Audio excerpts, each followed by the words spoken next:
Hello. आज तारीख 5 महीना 10 2021 नीलकंठ स्थान डॉक्टर भीमराव रामजी अंबेडकर विद्यालय खंदरा पोस्ट खंदरा भाया Ukhra 71336 video officer police station Andal sub divisional office Durgapur district Paschim Bardhaman west Bengal near by lord Shiva temple Neelkanth स्थान। टुडे एजुकेशनल गुट्टी के तहत आज का सब्जेक्ट है West Bengal civil service preliminary का एग्जामिनेशन का पेपर है जो कक्षा 6 से लेकर 12 तक के लिए एक्सटर्नल कैंडिडेट के स्वार्थ के लिए तैयार किए हैं। जो 2015 का क्वेश्चन है।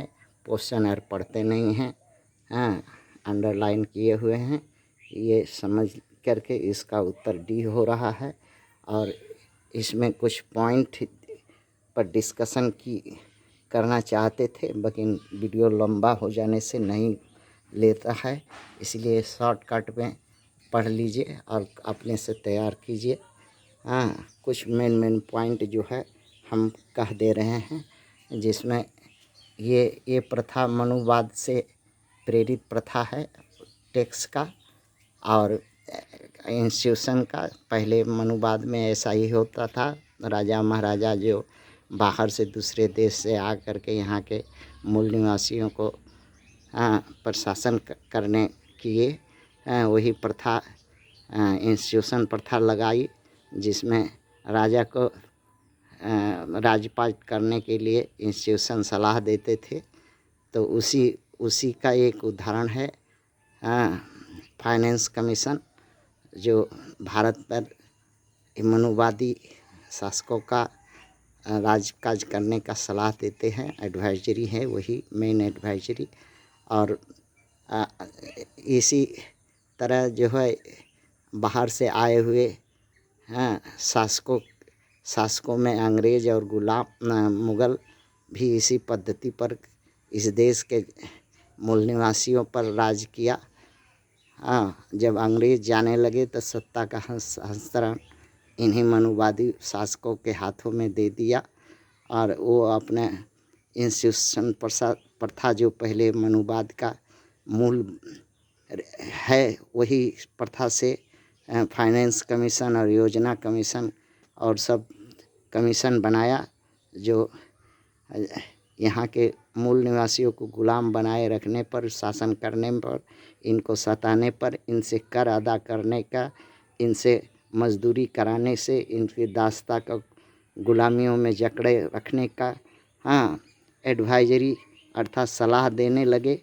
और वही सलाहकारों में ये संस्थाएं हैं। अब आते हैं भारत में जो है क्या एक कर व्यवस्था ही मात्र विकल्प के रूप में है? मूल निवासियों से कर लेकर के ही देश का राजपाट चलाया जा सकता है। देखा जाता है कि राज्य के और केंद्र के पास सब कुछ है, जल है, जंगल है, ज़मीन है, कल है, कारखाना है, खनिज संपदा है, बाकी जितना भी है सब है। तो क्यों नहीं राज्य और केंद्र सरकार इन पर अपना मेहनत लगा करके इनसे धन उगाही करके राजपाट चलाने के लिए धन इकट्ठा करती हो, धन का उगाही करती हो। सिर्फ एक ही सीधा भेड़ बकरी की तरह जनता को पाया है, कर थोप करके उनसे चाबुक के डर से कर अदा करती है, कर करके देश चलाएगी। ये कहाँ का विकल्प है?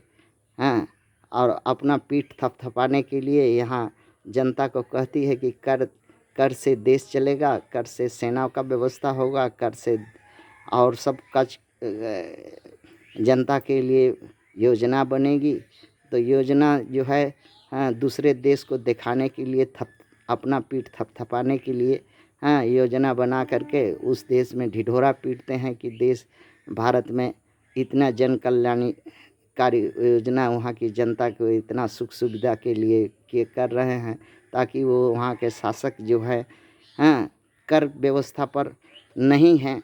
बहुत से शासक हैं जो देश के संपत्ति के आधार पर देश चलाते हैं, देश के संपत्ति के उगाही के आधार पर देश चलाते हैं। कर व्यवस्था जनता से कर पर के आधारित बहुत से देश हैं जहाँ कर प्रथा ही नहीं है। हाँ, तो वो देश इनको अपने पास बैठने में कभी कह दें कि भारत सरकार तो कर के माध्यम से ही देश चलाती है, तो उनके सामने मूड़ी नीचे हो जाएगा। इसलिए तरह तरह का उनके सामने दिखाने के लिए, उन देशों को दिखाने के लिए कि भारत में जो है जो दूध की नदी बहती है, जनता वहाँ खुशी है। हाँ, डेली 5 पसेरी दूध पी करके सोती है। हाँ, इतना हम योजना बना दिए हैं, ऐसा कर दिए हैं ताकि जनता कोई दुखी नहीं है, राजा से भी ज़्यादा सुखी और शांत है। इसके लिए योजना बनाते हैं और जो है गरीब आदमी को भेड़ बकरी समझ करके कर से नहीं देने पर चाबुक लगाते हैं। वही इससे क्या साबित होता है कि आज भी मनुवाद के तरह जनता जो है गुलाम है, नौकर है, दास है। हाँ, अपने पेट भरने के लिए मजदूरी धतूरी करने पड़ता है जनता को। हाँ, अगर उस मजदूरी धतूरी करके अगर उस राज्य में, उस देश में, उस प्रांत में, उस स्थानीय निकाय में अगर रहना है तो उसको कर देना होगा। नहीं देने से हाँ, वो वहाँ की सरकार जो कर उगाही करने वाली है वो मार करके भगा देगी। फिर कहाँ जाएगी जनता, किस देश में जाएगी? ऐसा व्यवस्था है जो कि यहाँ के राजपाट चलाने वालों की यही व्यवस्था को कायम रखने के लिए कर व्यवस्था है। थैंक्स।